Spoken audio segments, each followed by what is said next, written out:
মনের মুকুর গল্প পাঠের আসরে আমার সমস্ত প্রিয় বন্ধুদের জানাই সাদর আমন্ত্রণ। মূল গল্পে যাওয়ার আগে আমি আপনাদের বলবো যে গল্পটি যদি আপনাদের ভালো লাগে তাহলে অবশ্যই একটি লাইক দেবেন ও গল্পটি শেয়ার করবেন। আর যদি চ্যানেলটি এখনও সাবস্ক্রাইব না করে থাকেন তাহলে সাবস্ক্রাইব করে দেবেন। এবার তাহলে মূল গল্পে আসা যাক। আজ আমি আপনাদের পড়ে শোনাবো উপল পাত্রের লেখা একটি ছোট গল্প, কুবেরের সঞ্চয়। দিনের কাজকর্ম সেরে কুবের নদী বাঁধের শান বাঁধানো চাতালে এসে বসে। চৈত্র মাস, মরা নদীর জায়গায় জায়গায় চড় জেগেছে। বর্ষায় এই নদী আবার ভয়ঙ্কর। সূর্য ঝুঁকেছে পশ্চিমে, তার পড়ন্ত আলোয় নদীর জল যেন সিঁদুর গোলা। বটের ঝুড়ি বেয়ে সন্ধ্যা নামে, পাখিরা ফেরে বাসায়। দিনান্তে ঘরে ফেরে সবাই, শুধু কুবেরের ফেরার তাড়া নেই। ঘর একটা আছে বটে, কিন্তু কেউ নেই তার অপেক্ষায়। ফাঁকার মধ্যে ছিল এক বিধবা মা, সেও দেহ রাখল দুদিনের জ্বরে। পয়সার অভাবে কুবের তার চিকিৎসাটুকু করাতে পারেনি ভালো করে। তার কুবের নাম যে রেখেছিল সে বোধহয় ভাবেনি নামটা তার জীবনে চূড়ান্ত পরিহাস হয়ে দাঁড়াবে। জন্মের থেকে সে কেবল অভাবই দেখেছে। বাপ নিবারণ জন্মেছিল দেনা নিয়ে, বেঁচেছিল দেনা করে। দেনার সুদ আসল ছাড়ালে নিবারণের শেষ সম্বল জমিটুকুও গিলে নিল মহাজন। চাষির থেকে ভাগ চাষি হওয়ার অসম্মান সে মেনে নিতে পারেনি। দুঃখে আত্মঘাতী হয়েছিল। কুবের তখন বছর 7 অভাবের সঙ্গে লড়াই তখন থেকেই শুরু। বাউরিপাড়ার বঙ্কু, মানিক, বিশে, জগাই, শঙ্করের ঘরেও অভাব আছে, তবু তারা কেমন বউ বাচ্চা নিয়ে ঘর করে। 24 বছরের কুবের সুদর্শন, স্বাস্থ্যবান। ইচ্ছে তারও করে ওদের মতো সংসার করতে, বইয়ের সোহাগ, বাচ্চার আদর পেতে। সম্বন্ধ এসেছিল দু একটা, কিন্তু মেয়ের বাপ সাহস করেনি মেয়ে দিতে। তার না আছে জমি জিরেত, না নগদ। ফাঁকার মধ্যে টালির চালের মাটির ঘরখানা, তা আবার বর্ষায় জল পড়ে। অবস্থা ফেরাতে উদ্যোগী হয় কুবের। মন দেয় সঞ্চয়ে। তিল তিল করে টাকা জমায়, আর জমানো টাকা পুঁটুলি বেঁধে রাখে ঘরের চালের মটকায়। মাঝে মাঝে গভীর রাতে পুঁটুলি নামিয়ে টাকা গোনে। পোস্ট অফিসে বই করতে বলেছিল অনেকে, তাতে নাকি জমা টাকার উপর বাড়তি সুদ মেলে, টাকাও নিরাপদ থাকে। রাজি হয়নি কুবের। নামটা সই করতে পারলেও টাকা জমা তোলার কাগজ ভরতে কানাই সামন্তর সাহায্য লাগে। ও বেটা জমা তোলার লেনদেনে সপ্রতি 5 টাকা দস্তুরি নেয়। সুদের টাকা দস্তুরিতে গেলে আর লাভ কি? দরকার নেই সুদে, আসলটা ঠিক থাকলেই হলো।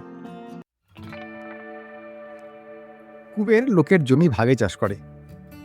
অবসরে ঝুড়ি চুপড়ি বানিয়ে মেলায় মেলায় ঘুরে 2 পয়সা রোজগার করে। ভেবেছিল এভাবেই জীবনটা কাটিয়ে দেবে একা একা। কিন্তু উপরওয়ালার ভাবনা ছিল অন্যরকম। এরকমই এক মেলায় দুর্গার সঙ্গে তার দেখা। মাটির পুতুল, পট এইসব নিয়ে এসেছিল মেয়েটা। বছর 15-16 দুর্গা ঝর্ণার মতো উচ্ছল, চড়ুইয়ের মতো চঞ্চল। প্রথম দেখাতেই কুবের ফেঁসে গেল তার হরিণ চোখের ফাঁদে। নাম কি? তোর ঘর কোথায়? লজ্জার মাথা খেয়ে জিজ্ঞেস করেই ফেলল কুবের। দুর্গা, গড় বসন্তপুর। তো কে আছে ঘরে? তো কি দরকার সে খোঁজা? হোঁস করে ওঠে দুর্গা। মেয়ে মানুষ দেখলেই বুঝি তার ঠিকই জানতে হবে? তুই ঘটক নাকি? এমন অতর্কিত আক্রমণে কুবের অপ্রস্তুত। মেয়েদের দিকে চোখ তুলে যে তাকায় না, তার একই মতিভ্রম। অপমানিত কুবের নিজেকে গুটিয়ে নিল। বেচাকেনায় দুর্গার একেবারেই মন ছিল না। কুবেরের পসরার পাশে নিজের পসরা সাজিয়ে সে মেলায় ঘুরে বেড়াত নিশ্চিন্তে। খদ্দের তার জিনিসের দাম কুবেরকে জিজ্ঞেস করত। দাম জানলেও কুবের ঠোঁট উল্টে মুখ ফিরিয়ে নিত। ঘটক বলায় দুর্গার উপর রাগ তখনও পড়েনি তার। আবার খদ্দের ফিরিয়ে খারাপও লাগতো তার। মনে হতো মেয়েটা তারই মতো গরিব, কিছু বিক্রি হলে তবু। দুর্গার রং ময়লা হলেও চোখ মুখ পরিষ্কার, শরীর স্বাস্থ্যও ভালো। দোষের মধ্যে বড্ড তেজ। আর কুবের অতি মজেছে। দুর্গাকে বেশিক্ষণ না দেখলে মনটা উসখুস করত। রাগ ভুলে কুবের একদিন কাছে ডাকলো ওকে। টোটো করে ঘুরে বেড়াস কেন? তোর খদ্দের ফিরে কি করব? এক জায়গায় বসে থাকতে ভাল লাগেনি। পেয়ারা চিবতে দুর্গা বলে, ঘুরি যদি বেড়াবি তো মালপত্র আনিস কেন? বাপের বুঝি অনেক পয়সা। সুযোগ পেয়ে কড়া কথা শুনিয়ে গায়ের ঝাল মেটায় কুবের। দুর্গার হাসি খুশি মুখটা মুহূর্তে চুপসে যায়, দেখে মায়াও হয় কুবেরের। তখনই গলা নামিয়ে বলে, আমার কাছে যে মালপত্র রাখছিস, কবে বলবি তোর জিনিস চুরি করেছি? এগুলো এখান থেকে। চোখেতে ঝিলিক খেলে যায় দুর্গার দু চোখে। আঁচলে হাসি লুকিয়ে বলে, চুরি তো করেছিস, আমি আবার কি চুরি? বোঝো না কি চুরি করেছ? বলদা কোথাকার! বলে এই জিভ ভেঙে ছুটে পালায়। দুর্গা দুপুরে পান্তা খায় আলু চোখা, ওলের বড়া, তেঁতুলের টক দিয়ে। আর মানুষটা মুড়ি ভিজে খায় ভেলি গুড় দিয়ে। জোয়ার মানুষের খিদে ওই কটা মুড়িতে মেটে সারাদিন কত খাটাখাটনি যায়। বড্ড মায়া হয় দুর্গার। একদিন জিজ্ঞেস করে, চাটি ভাত আনিস নি কেন? মুড়ি খেয়ে পেট ভরে? হ্যাঁ, গরিবের মরা পেটের আবার ভরা না ভরা। আর বেরোই তো সে আন্ধার থাকতে, কে ভাত রাঁধবে তখন? কেন ঘরে বউ নে? কথাটা বলতে গিয়েও আটকায় তার মুখে। সে শুধু বলে, ও। পরদিন থেকে দুর্গা বেশি করে ভাত তরকারি আনে। দুপুরে মাটিতে গামছা বিছিয়ে শানকিতে ভাত তরকারি পরিপাটি করে সাজিয়ে খেতে দেয় কুবেরকে। কুবের প্রথমে লজ্জায় খেতে যায়নি, কিন্তু খিদে বড় বালায়। তার উপর নোলায় জল আনা খাবার লজ্জা শিখেই তুলে চেটে পুটে খায় কুবের। কথায় কথায় দুর্গা জেনেছে কুবেরের কোথাও কেউ নেই। বেচারি হাত পুড়িয়ে রান্না করে। এতে কুবেরের উপরে তার টান আরও বেড়ে যায়। সে সেজেগুজে মেলায় আসে শুধু কুবেরকে দেখতে। মালপত্র তার জিম্মায় রেখে নিশ্চিন্তে ঘুরে বেড়ায়। দুপুরে তাকে সামনে বসিয়ে খাওয়ায়, শেষে নিজে খায়। কুবেরও আর দুর্গার খদ্দে ফেরায় না। একদিন খেতে বসে কুবের বলল, একটা কথা কইব, রাগ করবি নি বল? কি কথা? কাল একটু পুঁই চচ্চড়ি আর মরুলার টক রেঁধে আনবি? কালই তো মেলা শেষ, তোর হাতে চচ্চড়ি খেতে খুব। ইস, বায়না কত! কপট রাগ দেখিয়ে দুর্গা বলল, আমার রান্না যদি এতই ভালো তবে। কথা শেষ না করে দুর্গা আর চোখে তাকায়। তবে কি বল? কিছু না, তুই খা। ভুলবিনি তো তবে রইল খাওয়া। রাগ দেখে উঠেই পড়ছিল কুবের। তাকে ধরে বসালো দুর্গা। বাবু রাগ আছে শোলা না, একানা বুদ্ধি যদি থাকতো ঘটে। সবই বলতে হবে কেন? যে কিছু বুঝিস না তুই? অপরাধীর মতো মুখ করে কুবের বলে, ভেঙে না বললে রোজ যাতে রেঁধে খাওয়াতে পারি সে উদ্যোগ করলেই তো পারিস। কথা কটা বলেই দুর্গা লজ্জারাঙা মুখটা আঁচলে ঢাকে। কথাটা যে ভাবিনি তা নয় রে দুর্গা, প্রথমদিনই তোকে ভালো লেগেছিল, কিন্তু আমার যে ঘরদোর জমি জমি কিছুই তো নেই, কি খাওয়াবো, তুই কোথায় রাখবো? আর তোর বাবি বা কেন তোকে আমার হাতে? কি ভেবে সঞ্চয়ের কথাটা আর তুলল না কুবের। যে খায় চিনি তারে জোগায় চিন্তামণি, তুই আমি ভাবার কে? একটু থেমে দুর্গা বলল, তোর তো একটা ঘর আছে, আমার তো তাও নেই। আমার মা বাপ ভাই বোন কেউ নেই।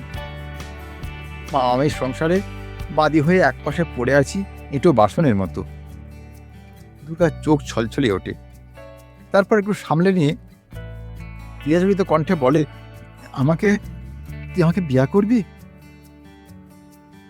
দুর্গার সজল দৃষ্টিতে সে যে কি নিতারুণ অসহায়তা আর বিপন্নতা বুঝতে ভুল করেনি কুবের। ওকে কাছে টেনে এক গ্লাস ভাত খাইয়ে দেয় নিজের হাতে। আর সে বছরই জ্যৈষ্ঠে কুবেরের বউ হয়ে আসে দুর্গা। প্রতিবেশীদের দই, চিঁড়ে, মুরগি, আম, কাঁঠাল আর মিষ্টান্ন দিয়ে ফলাহার করায় কুবের।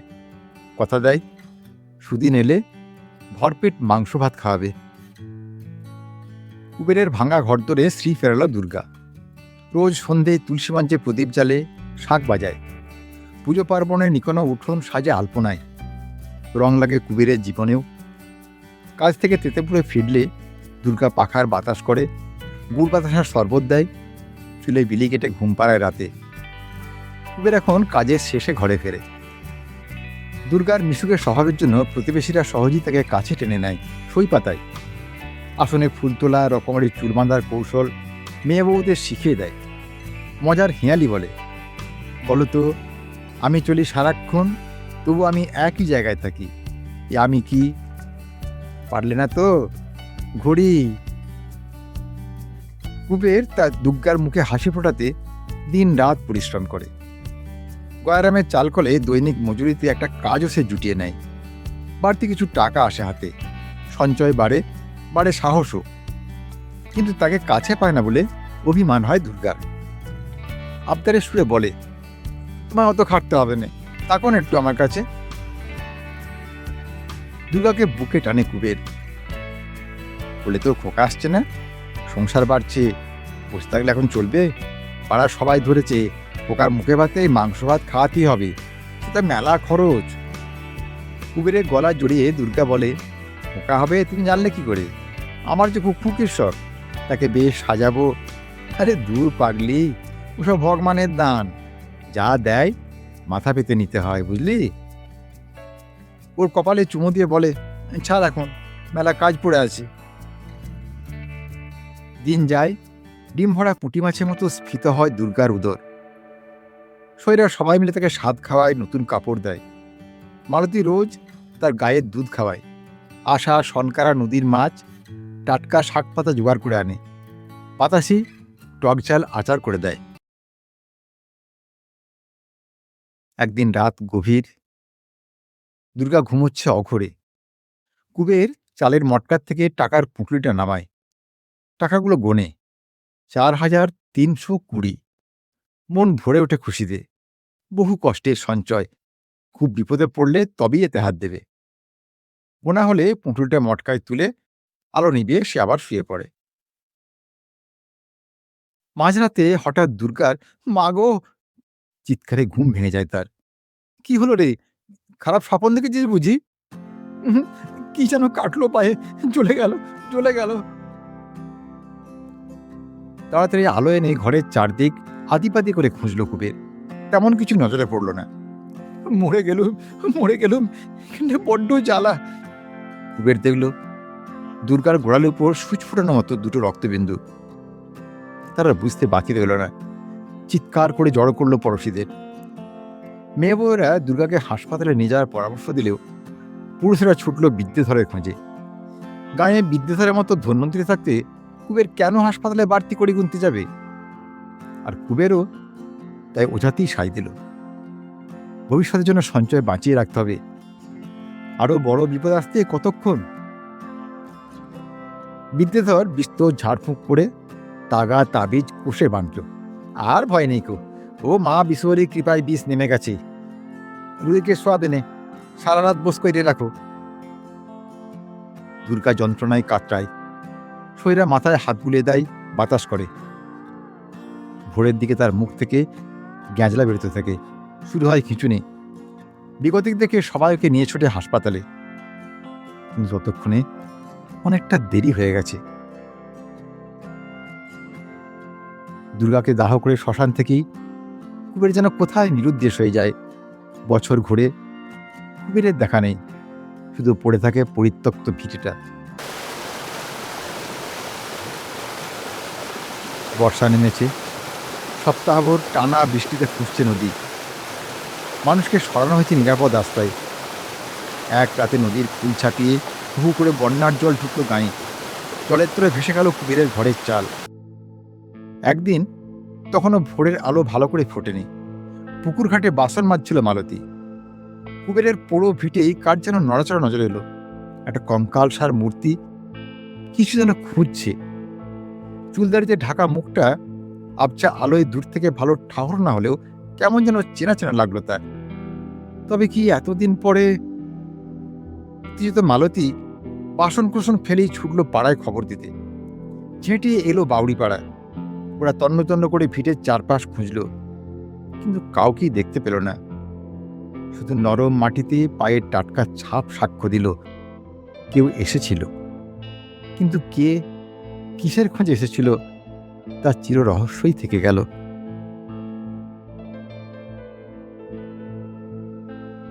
আজকের গল্প তাহলে এখানেই শেষ করছি। গল্পটি কেমন লাগলো তা কমেন্ট করে জানাবেন, আর যদি ভালো লাগে তাহলে একটা লাইক দেবেন ও গল্পটি শেয়ার করবেন। আর যদি মনের মুকুর চ্যানেলটি এখনও সাবস্ক্রাইব না করে থাকেন তাহলে এখনই সাবস্ক্রাইব করে দিন। আজ তাহলে আসি বন্ধু, নমস্কার।